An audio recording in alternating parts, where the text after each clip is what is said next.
5, 4, 3, 2, 1, action. Salam sepak bola, teman-teman netizen atau warganet yang saya hormati semuanya. Selamat bergabung kembali ke konten terbaru dari channel YouTube Triple B. Dan di episode terbaru dari program Bincang Bareng Binder, saya kedatangan tamu istimewa yang juga merupakan salah satu sahabat saya yang namanya Mario Delano. Betul, tapi Bang. yang saya biasa panggil Mas Mardel. Mas Sudah. Mardel, welcome to Bola Bung Binder. Thank you Bung Binder. Wah udah kayak here we go pemain gitu ya. Sehat Bung? Sehat. Dan kita selalu support Timnas Indonesia. Selalu dong. Betul kan? Untuk apapun yang terjadi untuk Timnas, ya dengan ups and downs-nya, ya salah satu channel yang selalu saya lihat adalah channel Bung Binder yang selalu memberikan hal-hal positif. Meskipun mungkin ada sebel-sebelnya juga, tapi tetap pengen ada positifnya. Itu saya senang banget sih Bung. Ya, Gitu. makasih Mas Mardel. Dan jika teman-teman belum mengenal Mas Mardel, saya perlu informasikan bahwa Mas Mardel ini dalam beberapa tahun terakhir kerjanya paling berat loh. Kenapa tuh gitu Bung? Karena kejar mengejar. Kejar mengejar ya. Jadi ada kejar Ronaldo, terus sampai ketemu Ronaldo, terus ada kejar Euro, sampai juga ke Euro. Ya. Walaupun dukung timnas Inggris tapi yang juara Spanyol. Terus kejar Garnacho, dikejar juga Garnacho. Belum dapat yang itu. Belum dapat ya. Belum dapat. Walaupun dikejar terus. Iya, kejar terus. Nah, dikejar terus. Dan yang terakhir nih adalah mengejar Garuda ke Piala Dunia. Wah, itu luar biasa. Ya kan, tapi nanti kita bicara soal timnas. Karena boleh. Mas Mardel ini selain juga fan dari timnas, adalah fan dari Manchester United. Waduh, setan merah nih. Ngeri-ngeri sedap nih setan merah. Saya seperti berbicara dengan pelatih MU ya, Erik ten Hag. Ya, kalau sekarang Bung memang ya kalau buat teman-teman juga yang lagi nonton, perkenalkan nama saya Mardel gitu ya. Saya adalah fans Manchester United yang timnya sedang lagi lucu-lucunya gitu ya. Baru menang semalam kalau kita dari Tech Podcast ini lawan Brentford, tapi ya punya mimpi gitu Bung dulu gitu. Tadi kan Bung sempat recap dengan saya kejar-kejar itu ya. Jadi dulu punya mimpi Bung pas zaman tahun berapa ya? 99 lah. Semua orang kan banyak yang suka United tuh ketika di momen itu. Yes, usia Anda berapa pada saat itu? Waktu itu around 7 tahun. 7 year old? Iya. Oke. 7 tahun, habis itu ngelihat masih kecil. Ya lupa-lupa ingat lah Bung. Cuman di momen itu yang ikoniknya adalah saya ngeliat David Beckham pertama kali. Pasti semua Beckham fanboy itu dari tahun 98 sampai dia sebelum pindah ke Madrid kan. Semua orang tuh kayak wah Beckham ganteng banget. Sampai di situ ya saya nontonin MU, terus juga kayak suka Beckhamnya. Sampai ada momen Beckham pindah ke Madrid, saya sempet kayak wah kayaknya gue jadi ini nih fansnya Madrid. Karena sebelum jadi fans klub, saya adalah player fans gitu ya. Saya sukanya Beckham gitu kan. Terus pindah ke Madrid ya. Tapi enggak ternyata. Once ternyata Ronaldo Beckham pindah, datanglah Ronaldo. Saya waktu itu sih penasaran tuh nomor 7. Ini siapa nih bocah dengan rambut kriwil-kriwil dan ada gigi ngsulnya gitu kan. Akhirnya nontonin dia jago, terus juga akhirnya ya udah disitulah saya benar-benar ngikutin tuh United sampai ada momen waktu SMP apa SMA gitu ya. Gua kalau misalnya kerja nih, gue harus bisa ke Old Trafford. Pokoknya gue sebelum gue mati gue mesti bisa ke Old Trafford. Dan akhirnya long story short, it happens when ya tahun lalu for the first time bisa ke Old Trafford. Iya, jadi artinya mimpi itu teman-teman bisa saja menjadi kenyataan. Betul Bung. Ya kan, tapi kita juga harus punya passion, betul dong? Iya. Harus punya passion sebagai fan. Karena Mas Mardel ini kalau saya lihat di Instagramnya atau juga di TikToknya, mau MU-nya menang, mau imbang atau seri, tapi tetap hashtagnya ada itu, United by Passion. Nah ini yang saya suka sekali. Nah seperti itulah seharusnya fan kan. Dan Anda sekarang melihat pasca Sir Alex Ferguson, ada begitu banyak pelatih yang datang, dan sekarang nih yang paling terakhir adalah Erik ten Hag, yang banyak yang merumorkan akan dipecat, ternyata ditahan, akan dipecat, ternyata akan Siklusnya ditahan. Siklusnya selalu begitu Bung. Cuman ya kalau kita sebelum ngobrolin ten Hag, kita tadi Bung Binder sempat ngomongin soal United by Passion. Karena apa ya Bung, mungkin untuk sebagian orang yang tidak terlalu mengikuti sepak bola gitu, pasti ya punya stigma bahwa oh kalau lu udah belong to the team gitu yang udah all out banget tuh pasti korelasinya adalah fanatisme gitu. Itu yang kayak banyak orang, wah tim bola, supporter bola rusuh apa segala macam. Cuman aku di sini pengen ngasih lihat bahwa iya, aku tuh emang by passion gitu loh. Yes. Karena ketika lu dengan gairah, dengan bukan fanatisme, lu bisa jadi punya tetap waras untuk tim lu lagi jelek ya, lu protes gitu, lu curahkan isi hati lo gitu. Tapi ketika emang tim lu bagus dan harus diapresiasi gitu. Dan kalau ngomongin yang sekarang gitu apresiasi dan protes, ya kalau ngomongin pelatih Manchester United Erik ten Hag, sebenarnya saya tuh masih sangat percaya. Sama Ten Hag masih percaya? Masih percaya. Sampai kapan? Sampai kapan? Pertanyaannya emang pertanyaan jebakan dari setiap orang yang nanya ke saya, Bung. Sampai kapan saya percaya sama Ten Hag? Saya selalu mikir gini sih, Bung. Ten Hag itu pelatih yang capable sebenarnya untuk melatih MU untuk bisa kembali bersaing di papan atas atau untuk bisa menjadi juara. Kalau bisa go beyond dan go further-nya memang harus bisa juara. Saya Premier League ya. Okay. Saya cukup percaya dengan itu. Tapi once ketika by the time ya sekarang sudah memasuki musim ketiga, kok masih dengan pola yang sama, skema yang sama. Oke, mungkin misalnya yang musim lalu Ten Hag kekurangan pemain, hampir mencoba formasi ganti-ganti hampir 60 lebih. Karena banyak yang cedera. Ya. Terus kayak bilang oke, fine, itu bisa jadi alasan yang cukup valid. Yes. Tapi sekarang ini sambil kita bikin podcast ini, IPL udah masuk pekan ke-8. Betul. Tapi kok begitu-begitu aja? Untungnya di pekan ke-8 ini menang. Tapi pembedanya, maksudnya kalau kita mau ngomongin konteks Ten Hag gitu ya. Di pekan ke-8 ini saya melihat ketika lawan Brentford setelah jeda internasional 2 minggu, kok mainnya beda, Bung? Ini mungkin Bung Binder juga punya point of view sendiri ya. Yes, saya akan sampaikan nanti, boleh Anda sampaikan. Saya ngelihatnya, ini bukan 4-2-3-1. Oke, saya bukan pelatih, saya bukan pandit, tapi saya ngerasa saya yang menonton. Kayak sakit hatinya sebenarnya nonton United itu, saya udah lihat 4-2-3-1. Oh, ketika Højlund atau Zirkzee tidak bisa all out, oke, kenapa lo nggak pakai 2 striker? Ada yang bilang ke saya gini, Bang. Wah, kalau misalnya nggak cuma 1 striker, 2 striker, terus nggak ada si Bruno atau si peran nomor 10-nya itu, siapa yang suplai bola? Wingernya MU kan jelek. Saya kayak mikir, udahlah gitu. Yang penting dicoba, ada perubahan gitu. Karena Ten Hag cukup keras kepala. Iya, betul. Roy Keane pun juga sempat bilang, ya emang kalau jadi pelatih itu harus keras kepala. Cuman ketika keras kepalanya itu udah mulai merugikan banyak pihak, termasuk ya klub juga segala macam, sampai kalah segala macam tuh. Dan sebelum lawan Brentford itu udah peringkat 14 sebelum kayak. Betul, yes.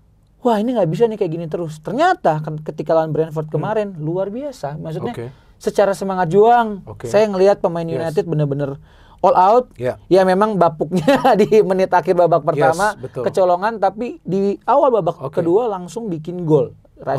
Garnacho dan juga Højlund. Itu sih kalau dari saya ngelihatnya. Saya masih percaya Ten Hag. Secara konklusinya saya masih percaya sama Ten Hag, tetapi cobalah ketika dia melihat skemanya atau mungkin apa yang dia percaya gitu ya, filosofinya itu tidak berjalan, tidak usah dirubah, tapi harus ada penyesuaian kayak gitu. Kalau yang saya lihat dari pertandingan semalam, bahwa para pemain MU itu nyetel banget, Bung. Betul. Nyetel mulai dari pertahanan ke tengah sampai ke depan. Betul. Dan pada saat saya nonton pertandingan MU itu kan saya balik ke rumah itu kan hampir half time ya. Karena kan saya siaran Liga 1 ya, semalam hampir half time. Jadi saya memang nggak nonton full babak pertama. Pada saat saya nonton itu kalau nggak salah lagi nyerang lah, MU ini lagi nyerang, wah peluang begini-begini. Terus saya nonton babak kedua, saya melihat skor 0-1, waduh ini apa MU mau kalah lagi ya kan. Tapi ternyata babak kedua kan saya nonton full ya. Babak pertama saya nonton tadi pagi sebelum kita taping ini. Dan ternyata saya lihat nyetelnya, artinya passing-passingnya akurat. Jumlah peluangnya itu pada saat saya ngecek lagi berapa sih jumlah peluang yang berbahaya. Jumlah peluang yang berbahaya itu Garnacho sendiri. Garnacho sendiri itu 6 loh, 5 on target. Ya, Bruno dapat peluang, Eriksen mendapatkan peluang, Casemiro mendapatkan peluang, Dalot mendapatkan peluang. Ya, Højlund mendapatkan peluang. Betul. Jadi ini adalah permainan yang ofensif dari MU yang selalu saya katakan inilah sebetulnya cara permainan dari MU. Jangan main defend attack. Iya, build up dari belakang. Iya, jangan. Harus cepat alirkan bola ke depan. Jadi saya lihat MU yang berbeda semalam. Bukan cuma determinasi, tapi kreativitasnya luar biasa. Iya kan, kita lihat bagaimana caranya Rashford bisa kasih bola ke Garnacho. Terlepas dari Garnacho banyak gagal finishing, tapi at least dia bisa finish. Dan kemudian Bruno yang dikritikkan udah 2 kartu merah, bisa kasih flick pass begitu, dia mendapatkan 2 peluang untuk mencetak gol. Dan kita gak boleh lupa semalam itu MU bermain tanpa natural fullback sebelah kiri. Betul, Lisandro Martinez berhasil bisa membuat ketika dia diposisikan di bek kiri pas pertama nih Bung, ketika starting lineup keluar, saya lihat wah ada nama Evans. Terus sempat ada rumor Evans jadi bek kiri. Saya pusing Bung. Awalnya. Cuman ternyata Evans jadi di tengah bersama De Ligt. Yes. Dan Martinez di kiri sebenarnya pun tidak jelek-jelek banget. Dan Dalot kembali ke habitatnya. Di kanan gitu. Meskipun yang golnya Brentford itu salahnya Dalot juga. Terlambat dia. Dalot terlambat ya. Nggak bisa cover. Lepas kawalan. Dia bisa lepas. Cover, iya. Pemain itu cari ruang kan. Jadi saya melihat MU yang semalam adalah MU yang berbeda. Pada saat juga ada banyak pemain yang cedera. Maka itu saya musim lalu tuh sempat juga membuat analisis bahwa Ten Hag itu sebetulnya nggak bisa nyalakan banyak pemain yang absen, enggak. Tapi kalau skema dia jalan, ya jalan gitu. Betul. Walaupun Brentford bukan klub papan atas yang biasa bersaing, tapi permainan MU mencair banget. Ya paling enggak dengan kemenangan ini kan memberikan harapan bagi Ten Hag. Harapan semu kayaknya Bung. Karena nih United itu kalau misalnya ada kabar Ten Hag dipecat, oke menang, habis itu kabar pecatnya hilang, MU kalah lagi, balik lagi gitu aja terus. ini cycle-nya seperti itu. Seperti pada saat itu Ole juga. Iya. Ya kan Ole juga kan seperti itu. Nah, yang saya ingin tanyakan lagi tadi kan Mas Marel mengatakan ya tetap percaya Ten Hag. Ya kan? Sampai kapan Mas Marel belum menjawab tadi? Ya kan? Kalau tanya sampai kapan? Maksudnya batasannya sampai mana sih? Kalau seandainya sampai akhir musim ini MU tetap berada di luar top 4, gak main di Champions, oke, mungkin mendapatkan 1 lagi trofi. Apakah itu cukup untuk mempertahankan? Saya akan lihat sampai winter break. Oh, sampai winter break ini? Iya. Jadi Desember. sampai Desember. Sampai Januari lah. Sampai Januari, akhir Januari lah ya. Itu karena biasa Desember itu yang bahaya. Bahaya betul. Ya kan akan ada Boxing Day segala macam. Cuman saya ngerasa ya Ten Hag mungkin gini ya Bung. Selalu banyak yang komen-komen juga bilang, lu lihatlah dulu Sir Alex Ferguson ketika for the first handle United, prosesnya juga panjang gitu. Iya, betul. Cuman saya mikir lagi ya. Sepak bola zaman dulu gitu Bung, sama sepak bola dengan modern football sekarang tuh it's a different way sekali gitu loh. Banyak sekali yang mungkin dulu batasan barrier di zaman dulu tuh yang sekarang tuh udah tidak ada barriernya. Mungkin dari fasilitas, mungkin dari segala macam, latihan, terus juga kenyamanan segala macam kan harus udah lebih maju. Iya, artinya peta kekuatan dulu dan sekarang tuh berbeda. Kayak dulu kalau misalnya kita analogikan dulu kita mungkin pakai pager, Bung. Ya kan? Betul. Kita habis itu ada Nokia, ada Siemens. Sekarang kita sudah pakai ya you name it berbagai smartphone gitu. Berarti kan itu juga ada lebih cepat lah untuk kemajuannya. Kemajuan lebih cepat. Nah, untuk ketika ditanya, Bang, lu kok nggak bisa sabar? Aku ditanya gitu, Bung. Bang, lu kenapa nggak bisa sabar sih ketika Ten Hag begini? Gue bukannya nggak bisa sabar, cuman gini, Bung. Menang dan kalah itu adalah hal yang biasa di sepak bola. Betul. Tapi kalau misalnya kita melihat tim, ya kalau Bung lihat Arsenal semalam kalah, pasti kan Bung juga sebel kalau mereka mainnya jelek. Bukan masalah kalahnya, tapi secara permainan dong. Jadi ketika itu orang selalu meng-framingnya adalah, wah, Bang Martil mah maunya menang mulu. Enggak. Kalau misalnya Unitednya kalah tapi mainnya juga dengan semangat juang tinggi, beda gitu. Nah, ini benar, semangat juang yang semalam itu Ten Hag juga mengatakan determinasi ya. Betul. Nah, ini sudah benar. Artinya ada fighting spirit untuk bisa comeback dan MU menang. Sekarang ini MU berada di peringkat nomor 11. Nah, turun 1 ya, untuk sementara 10. Ya, untuk sementara 11. Tapi yang saya agak kaget melihat statistik dari MU bahwa mereka adalah tim kedua setelah Crystal Palace yang sedikit mencetak gol tapi berada di papan tengah, baru 7 gol. Dari 8 match. Padahal Ten Hag punya Zirkzee. Terus Højlund juga sekarang sudah kembali. Ya kan? Ini kesulitan MU mencetak banyak gol apa karena memang strikernya nggak bisa finishing atau supply bolanya? Atau supply bolanya. Kalau semalam Garnacho 6 peluang, tapi 1 gol. 1 gol, ya. Nah, apa yang Anda melihat masalahnya di MU ini? Karena banyak yang juga mengkritik Bruno. Bruno buang saja. Padahal Bruno Bagus lu itu. Nah, sebenarnya mungkin orang itu kalau kita ngomongin Bruno dulu ya, Bung ya. Bruno saya melihatnya adalah gini. Dia adalah kapten lembek.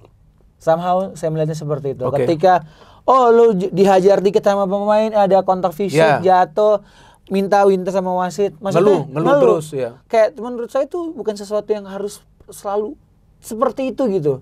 Lo harus juga menunjukkan lo tuh ya, lo as a leader di dalam lapangan. Mental juga harus kuat. Mental juga kuat. Karena ketika kita sebagai penonton aja ngelihat dia begitu tuh sebel, kayak betul, sih? Iya. Gimana teammates-nya? Yes. Teammates-nya seperti apa? Jadinya saya ngerasa ya Bruno secara kapasitas dan kualitas saya masih oke. Cuma kalau misalnya dia udah mulai ngerengek nggak jelas, saya jadi bingung kayak kenapa kapten gue begitu ya? Nah, sedikit kalau ngomongin tadi yang striker, sebenarnya striker adalah winger kita ini, nggak tahu kenapa selalu aja United tuh wingernya mau berusaha untuk masuk.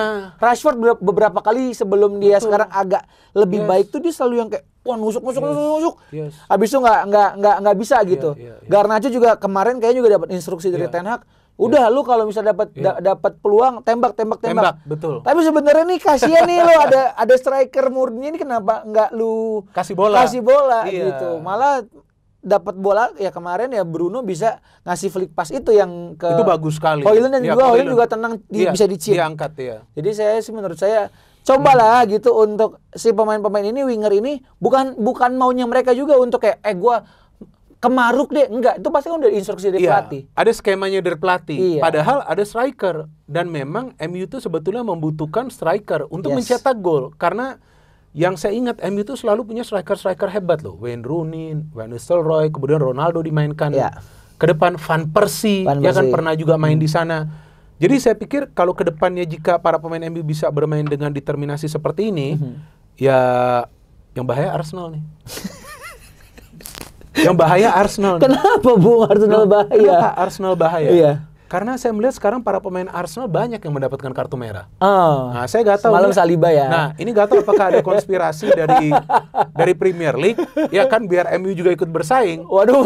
Nah, tapi ini para pemain Arsenal tuh Saliba lagi dapat. Ya mau namanya kontroversial atau gak kontroversial, tapi saya melihat Arsenal ini yang sebetulnya punya peluang dalam 2 musim terakhir. Ini musim ketiganya semakin berat buat Arteta loh. Karena jadi harapan dan ekspektasi fans juga udah tinggi banget. Udah ya. tinggi banget karena seharusnya dengan pemain-pemain yang dia punya bisalah trofi. Karena trofi dia kalau nggak salah baru 1 itu. Yang oke lah, yang bisa dikatakan prestis lah ya, Piala FA. Ya. Udah, itu Piala FA. Tapi sekarang kan orang menunggu nih Champions League. Saya justru sebagai fan Arsenal, saya selalu katakan yang saya khawatir kalau MU itu bangkit.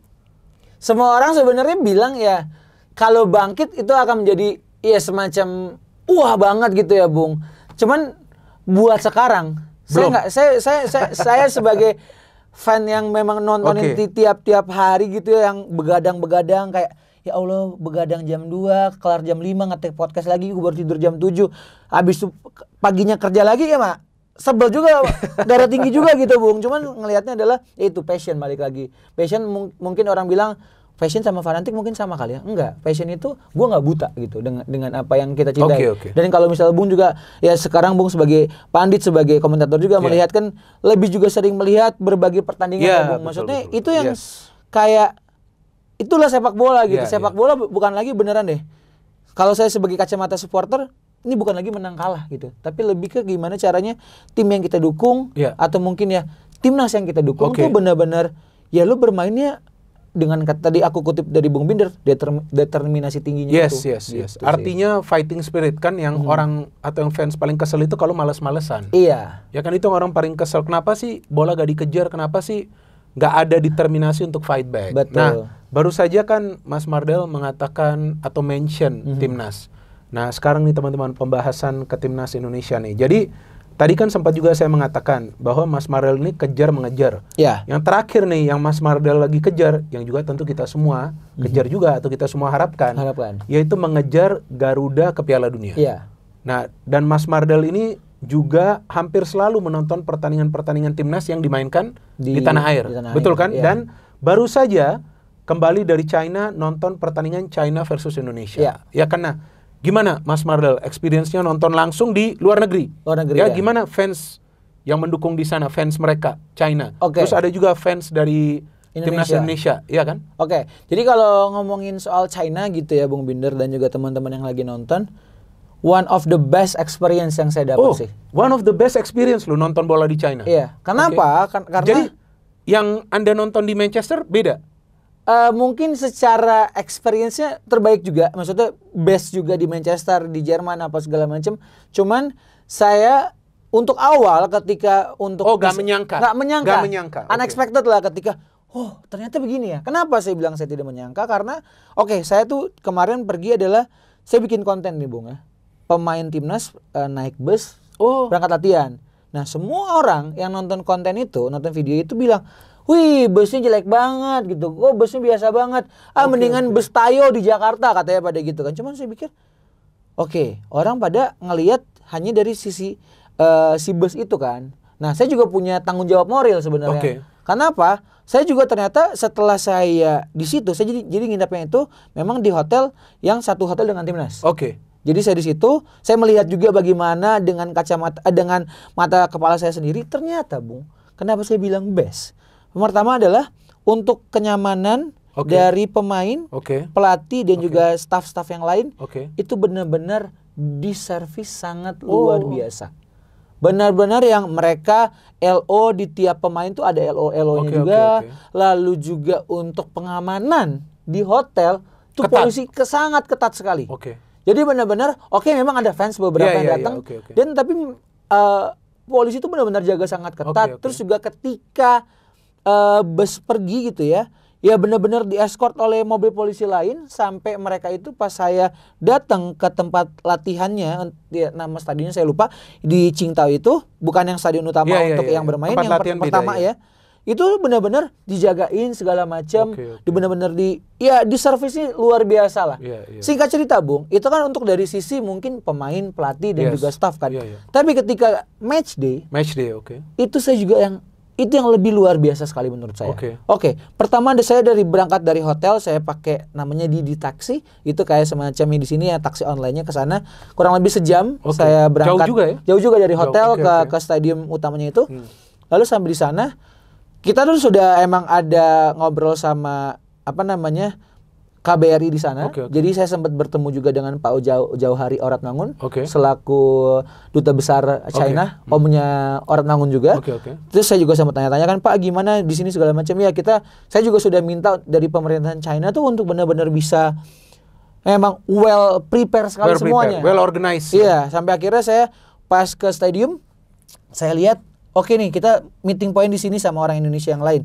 Di situ Bung Binder, di sectionnya untuk yang timnas Indonesia sebelum masuk ke stadion itu mobil polisi segala macam itu sudah berjaga ketat di sekitaran kita untuk supporter Indonesia. Udah di situ semua. Tibalah untuk kita masuk. Pas kita masuk, body checking segala macam. Kita masuk nih Bung. Jadi itu masuknya kita disuruh berbaris ke belakang, bikin 2 baris ke belakang. Itu masuknya benar-benar dikawal oleh polisi. Dikawal ya. Sampai ke bangku penonton. Sampai ke seatnya. Itu udah segala macam. Di kita memang semua orang bilang gitu kan, kok supporter Indonesia cuma dapat seumprit sekecil itu doang di atas lah gitu, di atas. Ya, atas. saya lihat. Tapi menurut saya disitulah benar-benar dijaga semua. Kita tuh benar-benar dikelilingin polisi. Terus ada yang sempat kemarin viral adalah kita nggak boleh pasang banner karena menurut saya ini yang saya juga dari kacamata saya dan saya lihat sendiri adalah kita pasang banner itu saya bisa bilang katakan telat. Karena supporter China sudah rame di situ. Dan menurut saya kenapa supporter China juga akhirnya sayur gitu kita. Jangan pasang sampai kita nggak bisa pasang ya, itu menurut saya itu hal yang normal. Itu benar-benar ya memang tensinya lagi lumayan tinggi gitu ya. Kita di atas supporter Indonesia, mereka di bawah. Itu rame segala macam. Dan saya tahu juga tendensinya untuk fans China tuh mereka lagi ngarep negaranya juga menang karena mereka masih 0 poin kan. Masih 0 poin. Jadi menurut saya pun pas yang udah ditarik itu si banner, ya udah bisa selesai. Enggak yang gimana. Fokus ke match. Fokus ke match. Itu udah semua segala macam kita dijaga meskipun section kita kecil itu. Nah, setelah pertandingan selesai, ini yang menurut saya terbaik juga, Bung. Terbaiknya kenapa? Karena dari penonton-penonton Indonesia yang hadir di situ kita nggak boleh keluar terlebih dahulu, Bung.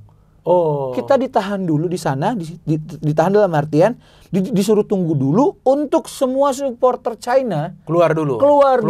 Oke. Untuk semua benar-benar clear area, baru kita boleh keluar. Oke. Nah, ketika kita sudah boleh keluar, Bung, pas turun dari tribun, pas udah di luar stadion, polisi itu benar-benar dari ujung ini sampai ujung sana itu berjejer semua. Ngejaga. Kita kayak raja, Bung. Maksudnya sih benar-benar yang kayak, saya ada video nanti mungkin saya bisa kirim ke Bung untuk bisa ada sedikit validasinya. Benar-benar yang kayak, wah gila sih. Terus sampai akhirnya momen dimana setelah itu, di situ pas udah mau keluar stadion, udah mau ya di sekitaran ya kayak di GBK-nya gitu, di ring road-nya, kita udah disediain bus, Bung. Wah, untuk balik. Untuk balik ada ke satu railway station di sana. Itu benar-benar semuanya railway stationnya itu harusnya tutup tuh jam 11-an, tapi kita tuh kayak baru di sana jam 12.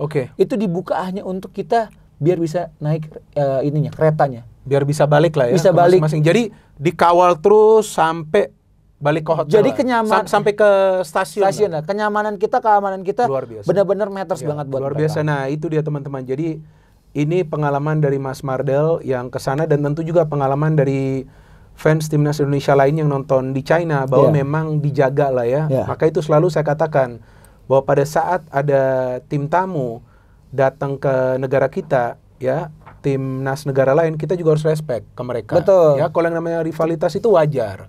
Cywar itu wajar, tapi kita gak boleh sampai nanti ternyata kita ganggu mereka atau apa ya, karena mereka juga sudah mau datang ke negara kita, timnasnya dan juga fans-fans mereka kan, ya kita harus welcome. Harus welcome, betul. Oke, tadi kan saya menanyakan soal experience. Sekarang soal permainan timnas Indonesia lawan China. Nah itu. Banyak yang mengharapkan akan menang, banyak bahkan yang sudah mengatakan pakai kata-kata pasti menang. Saya enggak. Saya juga bilang 3 poin amin gitu ya. Oke. Apa yang Mas Mardel lihat dari pertandingan tersebut yang membuat Mas Mardel kaget gitu?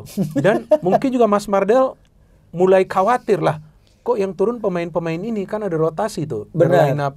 Karena Sintayong. Ya, kalau yang kita juga suka ya melihat perjalanan timnas untuk kejar Piala Dunia ya, Bung ya. Sintayong itu tidak memainkan starting lineup yang sama. Di setiap pertandingan. Dan itu wajar. Wajar saja bagi seorang pelatih. Untuk bisa tanda kutip ya dia punya taktik lagi, ngelihat kesiapan pemain atau mungkin emang mengelabui untuk tim lawan. Yes. Gitu. Karena tentu mereka juga punya tim analis. Ya, oke. Cuman kalau untuk kasus ini lawan China, kaget gak? Saya juga mengamini yang di kontennya Bung Binder sebelumnya, mungkin yang soal Tom Hye. Saya kaget banget. Itu saya the professor gitu ya. The professor tuh kok nggak ada gitu. Saya bukan mendiskreditkan pemain yang ada di starting lineup awal. Cuman kalau emang ada rotasi, ya udah nggak apa-apa dicoba. Cuman once babak pertama itu sudah 2-0, masuk babak kedua, kok ternyata ya Tom Hye dan juga Rizky Ridho juga masuk. Iya, masuk. Itu di menit berapa, Bung? Kayak kalau Tom Hye langsung kan? Langsung. Rizky Ridho juga. Langsung. Arhan tapi belakangan. Nah, cuman ternyata ya dari situ saya ngelihatnya adalah ternyata kita di babak kedua tuh, Bung, Martin Pas itu tidak memegang bola tanda kutip. Maksudnya kita benar-benar menguasai jalannya pertandingan. Iya, dikurung habis China. Cuman sayangnya walaupun faktornya China juga bertahan total karena sudah 2-0. Itu saya ngerasa kalau saya pribadi ketika saya nonton di sana, saya tuh pas udah 2-0 tuh saya nothing tulus sebenarnya. Saya udah berharap bisa nih 2 sama gitu. Kalau sebenarnya bisa. Karena 45 menit itu waktu yang lama. Saya di kacamata fans tuh berapa kali ada kesempatan segala macam kayak aduh sayang banget cuman bola itu susah banget.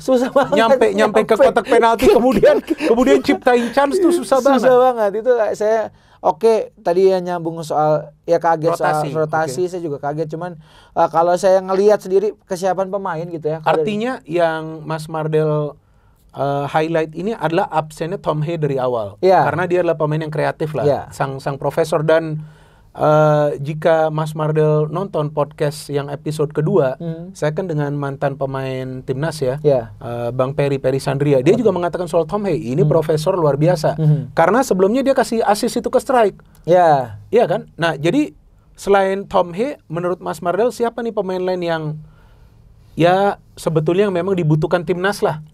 Main untuk bisa, kan targetnya itu sebenarnya menang kan? Iya, sebenarnya target kita semua, walaupun sorry ya teman-teman, kita memahami keputusan dari Sintayong untuk melakukan rotasi itu hak seorang pelatih. Bahkan Ten Hag pun sering melakukan rotasi, ya kan, pada saat diperlukan. Tapi kan kita boleh juga dong kita menganalisis ya bahwa dengan absennya Tom He sulit ada creating chances. Ya kan, siapa lagi kalau menurut Mas Mardel? Kalau saya pribadi yang terasa kehilangan gitu. Bukan ya kehilangan juga oke, atau mungkin segala macam yang kita lihat adalah bagaimana sebenarnya lini belakang kita dari 60 atau berapa sekian tembakan kita sebenarnya bisa nahan cuman kebobolan berapa gol. Tapi kemarin secara keseluruhan. Tapi ketika lawan China 5 percobaan China 2 jadi gol. Jadi kayak, dan ada 4 peluang yang on target. Iya. Dan itu saya mikir, kita tuh apakah memang karena penggawa timnas itu secara ya mereka belum ngeblend lah, Bung. Itu artinya soal chemistry ya. Chemistry gitu. Karena kalau saya boleh gitu ya berpendapat dari kacamata saya prefer Rido dan Jay untuk bisa. Itu chemistry-nya udah luar biasa. Saya juga selalu katakan ya. Martin Pass udah pasti udah luar lebih biasa. nyaman. Iya, lebih nyaman. Hillhurst atau mungkin sempat dicobakan di match yang Kelvin atau enggak Jordi Amat sebelum cedera gitu ya. Ya oke, ini kita memang sedang masa transisi, masa mengumpulkan. Betul, Cuman kalau saya boleh bisa saya highlight satu sebenarnya kalau dari saya sebagai fans, saya pengen melihat bagaimana Sintayong bisa punya perencana tersendiri untuk sisi depan, sisi penyerang. Itu depan ini. Karena terlepas Rafa sudah bikin gol kemarin, saya ngerasa Rafa lawan Bahrain bisa bikin gol. Iya. Tapi beberapa pertandingan, betul. Kalian boleh setuju, kalian boleh nggak setuju juga. Cuman saya pengen dikasih kesempatan juga untuk ke yang lain. Iya. Karena kalau ya kita bisa lihat untuk striker ada Sananta, ada Hoki Caraka, ada Dimas Derajat, terus juga Marcelino juga bisa main di depan. Nah ini ketika Rafa memang buntu atau mungkin dia tidak bisa keluar lepas dari tekanan, atau mungkin Hoki Caraka juga gitu ya. Tapi kenapa tidak ada penyesuaian? Kenapa hanya Rafa terus? Karena kalau saya pribadi, dan dia juga kelelahan juga, itu kelihatan banget, berat juga. Iya kan, dengan dia dibilangnya El Klemer walaupun dia kerja keras. Betul. Kerja keras itu luar biasa. Itu top gitu. Itu top. Tapi kan selain kerja keras perlu juga efektivitas sebagai striker di depan ya. Jadi ketika mungkin menit 60-70 dia sudah mungkin drain sekali energi dan juga tenaganya, mungkin bisa dimasukkan striker lain. Ini bukan saja tentang strike sih Mas Mardel, tapi Asnawi juga. Itu Asnawi kalau menurut saya kelamaan juga dimainkan. Karena dia sebetulnya sudah stuck loh itu juga. Iya, karena dia beberapa kali berusaha untuk menusuk terus tanpa harus ada umpan-umpan. Itu, saya agak kaget juga. Dan dia terlalu lama dipasang itu. Karena kalau saya melihat juga dari bagaimana cara bermainnya timnas Indonesia dari kacamata penonton lagi, dari kacamata fans lagi, sebenarnya itu tuh selalu bermain di daerahnya Asnawi dan juga Hillhurst atau enggak juga Jai. Mereka tuh berusaha untuk pola seperti itu sambil menusuk. Kayak berapa kali itu di sebelah kiri ketika di kiri itu berarti Ragnar ya? Kiri Ragnar. Itu kayak kok tidak bisa umpan lambung ke sana. Kenapa harus memaksakan di kanan terus. Di kanan terus. Jadi akhirnya berapa kali deadlock sampai akhirnya kita ya kecolongan yang di babak pertama itu. Yang di babak pertama. Begitu. Tapi saya pikir kan satu kekalahan ini bukan berarti sudah kiamat. Ya betul. Kan Mas Mardel ya. Artinya kita juga teman-teman harus fair ya. Sebagai fan, kita juga jangan lupa bahwa Sintayong juga membentuk tim ini cukup lama, ya kan? Piala Asia U23 juga dia bisa bawa sampai semifinal, Piala Asia Senior walaupun menang lawan Vietnam saja tapi bisa bawa lolos dari fase grup.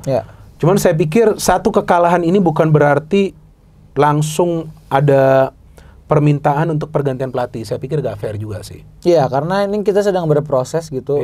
Oke, kalau misalnya dibilang, karena ada beberapa pemain baru yang masuk terus kan dari abroad. Iya kan? Yang abroad juga pasti akan ada terus. Akan ada tambahan lagi. Nah, itu yang sebenarnya kalau saya pribadi lagi, bagaimana mungkin dari saya harapan saya sebagai fans gitu ya. Ketika nanti dari federasi dan juga dari staf kepelatihan, oke nih pemain yang secara kualitas itu sudah mumpuni, Bung. Cuman balik lagi yang tadi Bung Binder juga bilang, chemistry itu benar-benar jadi kunci. Ya, karena jadi chemistry kunci. dan komunikasi kalau itu tidak berjalan berat gitu. berat. Lu mau ada Messi dan Ronaldo tapi lu nggak bisa ngobrol sama dia dan nggak bisa ngerti satu sama lain, Ronaldo juga nggak ngerti sama timnya juga, ya selesai wassalam juga gitu. Nah itu menurut saya pasti federasi dan pelatih lebih mengerti gitu ya, bagaimana cara mereka bisa bonding lebih jauh. Itu dia. Mungkin tidak chemistry di lapangan, tapi bonding as a ya lu teman, lu seperjuangan di timnas tuh mungkin harus ada semacam program-program tertentu gitu ya, biar pemain-pemain ini tuh kumpul off field. Tapi ya memang balik lagi jadwal kan yang jadi kendala. Cuman ya mungkin ya kalau saya pikir-pikir saya netizen saya gitu, bikinin WhatsApp aja, grup WhatsApp bareng kita ngobrol, ngomongin MU kalah yuk apa segala macam kan, itulah yang ngebuat bisa jadi chemistry itu terbangun gitu sih Bung. Kalau enggak ya akan sulit juga untuk bisa membentuk permainan yang konsisten kan. Betul. Karena kuncinya adalah chemistry. Oke, ini pertanyaan terakhir kepada Mas Mardel, gimana peluang kita? Kalau saya sih masih mengatakan sampai hari ini juga bahwa peluang itu ada, bukan harapan. Kalau harapan kadang-kadang harapan palsu. Tapi kalau peluang kan kita sudah hitung-hitungan kan. Betul. Nah, artinya kalau peluang itu ada, ya saya tidak ingin membicarakan soal pertandingan Jepang dan Arab, itu kan masih beberapa hari lagi. Tapi kalau soal peluang seperti apa? Oke Bung. Jadi ketika saya bikin hashtag peluang seperti yang Anda katakan mengejar Garuda ke Piala Dunia. Ini kan artinya kita sudah bicara peluang ke Piala Dunia. Bukan ke round 4 lah, ke Piala Dunia. Garuda kejar Piala Dunia itu ya memang harapan saya sebenarnya kalau dari kacamata fan gitu. Cuman kalau emang peluangnya kalau saya tuh ketika saya menarasikan dengan sekarang ya, dengan kondisi seperti sekarang. Menarasikan Garuda kejar Piala Dunia, mungkin orang ada beberapa yang ngelihat kayak Mardel pengennya langsung yang nemenin Jepang Indonesia gitu. Enggak. Tapi saya pengennya tuh ya udah semangat saya. Maksudnya kalau mungkin teman-teman ada yang nontonin konten saya juga, saya dengan kata kejar itu saya sudah mengejar apapun yang saya cari gitu. Nah, semangat itu yang sebenarnya saya tuh pengen ada andil kecil untuk timnas kita, bagaimana saya bisa bernarasi sebagai content creator, sebagai fans juga di Indonesia, semangat kejar itu juga bisa semua orang tuh rasakan. Dan gak ada salahnya juga buat pemain, dan pemain itu saya pengen lihat bahwa kejar atau peluang yang tadi Bung Binder bilang untuk dapat posisi 3-4. Ada. 3 dan 4 ya, itu masih bisa. Masih gitu. bisa. Jadi gimana kita bisa maksimalkan, saya tahu tugas berat Sinteyong untuk apalagi untuk di November ini akan bertemu 2 negara besar, tapi anything can happen karena bola itu bundar gitu ya. Bukan binder. Bola itu bundar ya, bukan bola Bung Binder ya. Ini kan yang sekarang bincang Bung Binder ya. Jadi peluang itu masih ada, kalaupun sampai kita tidak dapat peluang ke round 4. Menurut saya perjuangan Indonesia sekarang itu sudah sangat luar biasa. Betul. Bagaimana para pemain, bagaimana federasi, bagaimana ketua umum segala macam mengupayakan yang terbaik untuk timnas kita. Sepakat. Sampai kalau misalnya mudah-mudahan bisa 100 besar, itu juga another achievement. Betul. Ya udah, timnas Indonesia kita sekarang memang sedang berbenah dan juga sedang menuju arah yang lebih baik gitu sih. Artinya kita juga harus bersabar ya, dan saya pikir para fans dari timnas juga harus belajar bersabar seperti fans dari MU. Sudah lama kan gak juara kan? IPL, tapi masih sabar. Kalau fans dari Arsenal lebih ke jagain piala orang terus ya. Kalau fansnya Arsenal sudah habis kesabarannya, sudah lama banget gak juara. Tapi kalau fans MU kan masih sabar. So anyway teman-teman, sebelum saya akhiri episode ini, seperti biasa saya akan meminta narasumber saya untuk menyampaikan pesan kepada teman-teman. Apa pesan yang bisa disampaikan oleh Mas Mardel sebelum kita closing episode ini? Buat fans timnas Indonesia, pendukung timnas Indonesia dan juga pendukung Manchester United, ya gue tahu kita kalau jadi fans MU tuh pusing banget segala macam ngelihat tim seperti ini juga. Tapi kalau kita udah ngomongin timnas, ayo berikan juga dukungan yang terbaik buat timnas kita gitu ya. Kayak kemarin gue ketemu Mesilgers. Anda kan ada ketemu Mesilgers, Marcelino, kemudian siapa lagi tuh Anda ketemu? Sandy Walsh. Nah, gimana? Saya yang saya highlight gitu ya, karena ini durasi juga. Sorry, gak apa-apa. Gak apa-apa, Bung. Sampaikan. Mesilgers pas ngomong, saya pakai topi MU, Bung.